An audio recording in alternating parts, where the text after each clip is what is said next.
রাদিয়াল্লাহু তাআলা আনহু শরীক হলেন।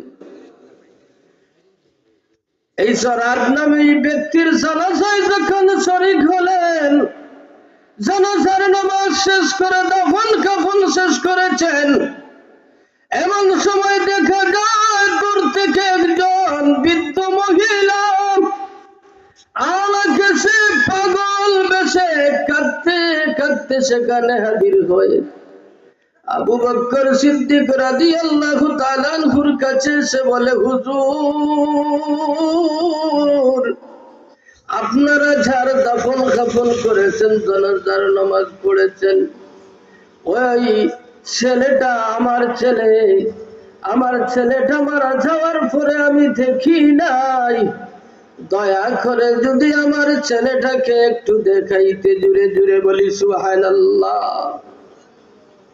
হযরত আবু বকর সিদ্দিক রাদিয়াল্লাহু তাআলা আনহু বলেন, হে লোকেরা, যারা ওদের কবরের মাটি সরাইয়া জরাদকে তার মাকে দেখাও, জুড়ে জুড়ে বলি সুবহানাল্লাহ। কবরের মাটি সরানো হলো। হযরত আবু বকর সিদ্দিক রাদিয়াল্লাহু তাআলা আনহু বলেন, যারাদের কবরের মাটি যখন সরানো হলো, দেখা যায় এই কবর থেকে যেন নূর চমকাইতেছে, সারাটা কবর যেন নূরান্বিত হয়ে গেছে, জুড়ে জুড়ে বলি সুবহানাল্লাহ। হযরত আবু বকর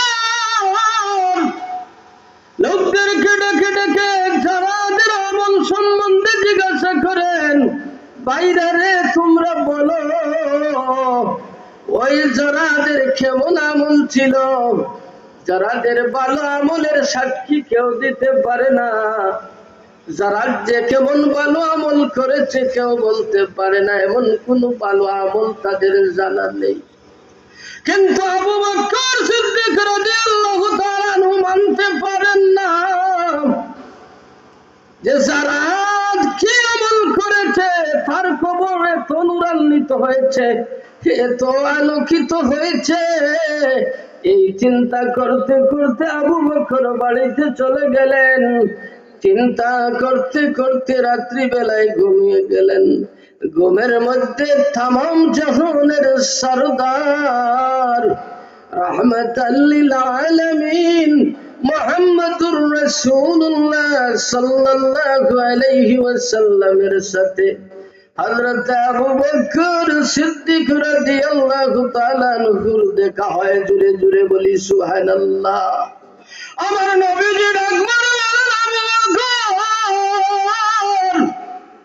আবু বকর, তুমি যারাদের ব্যাপারে বড় চিন্তায় পড়েছ রে আবু বকর। আমার যারাদের ব্যাপারে দুনিয়ার মানুষ যদিও আমল জানে না, কি আমল করেছে তা জানে না, আমার যারাদের ব্যাপারে আমি নবী জানি কি আমল করেছে। জুড়ে জুড়ে বলি সুবহানাল্লাহ। আল্লাহর রাসূল বলেন, আবু বকর, যারাদের যদিও ভালো আমল মানুষের কাছে প্রকাশ নয়, তবে জানিয়া রাখো রে আবু বকর, যারা যদি কোনো গুনার কাজ করত, গুনার কাজ করার পরে আমার আল্লাহকে ভয় করে বলো কাঁদত। জুড়ে জুড়ে বলি সুবহানাল্লাহ। এ আবু বকর, এই যারা যখন আল্লাহকে ভয় করে আল্লাহর ভয়ে কাঁদত, এই কাদার কারণে, ওই আমলের কারণে আমার আল্লাহ যারাকে মাফ করে দিয়েছেন। জুড়ে জুড়ে বলি সুবহানাল্লাহ।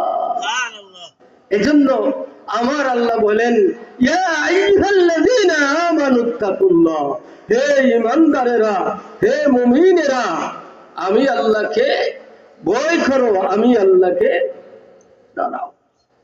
আল্লাহর ভয় যদি থাকে, আল্লাহর ডর যদি থাকে, তাহলে আল্লাহ পাক রব্বুল আলামিন এই দুনিয়ার জমিনে আল্লাহর ভয় থাকার কারণে আল্লাহ পাক মৃত্যুর পরবর্তী জীবনে জান্নাত দিয়ে এই ভয়প্রাপ্ত মানুষকে খুশি করে দিবেন। জোরে জোরে বলি সুবহানাল্লাহ। প্যারে হাজিরিন, বিশ্বাস হয় যে আল্লাহর ভয় থাকলে, আল্লাহর গোলামি করে, আল্লাহকে ভয় করে যদি দুনিয়ার জমিন থেকে বিদায় হওয়া যায়, এর বিনিময়ে আল্লাহ পাক জান্নাত দিয়ে খুশি করবেন, তাতে কোনো সন্দেহ আছে? কোনো সন্দেহ